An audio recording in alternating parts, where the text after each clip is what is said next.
Maupay nga aga, ito na naman ang Mama Bells ninyo. Nagbabalik sa pagme-mini vlog na ilang buwan din tinaman. Anyway, samahan niyo po kami sa paghahanap ng marang. Ay nako, nag-request po kasi yung dalawang anak ko, si Ate Jilin at Kuya Jilo na naiwan sa bahay. Dumalaw kasi kami nito sa camp nila Baba. So ayan, nagmotor po kami sa kabilang barangay para maghanap lang ng marang. At syempre, dahil content creator tayo, ayan, pa-video-video at pa-smile-smile.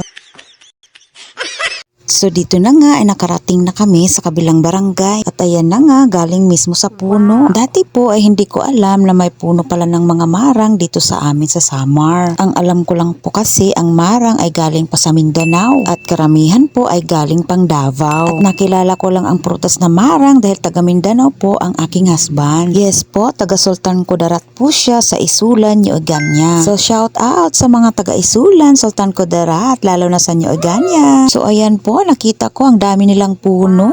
Ay nako, ang puno pala ng marang ay maramihang bunga. At syempre, dahil content creator nga tayo, abay hindi tayo magpapahuli dyan sa picture-picture. O see, ang dami kong selfie dyan. At medyo naignorante po tayo dahil first time ko nga pong makakita ng puno ng marang. In fairness, ang dami kong selfie dyan. At eto namang si Baba, hindi napigilang kumain ng marang. At syempre naman, hindi tayo papahuli sa kainan. Masarap naman po talaga kasing kainin ang marang. Masarap, matamis at mabango po ang marang. Ay nako, pag natikman nyo ang marang, uulit-ulitin nyo po talaga ito. Buti nga na-discover namin na may marang pala dito sa Samar. At dito nga po yan sa San Rafael. Part po ng Paranas Samar. At dito lang po yan sa highway papuntang Eastern Samar. At yan lang po muna ang aking mini vlog. Thank you for watching guys. God bless po sa inyo.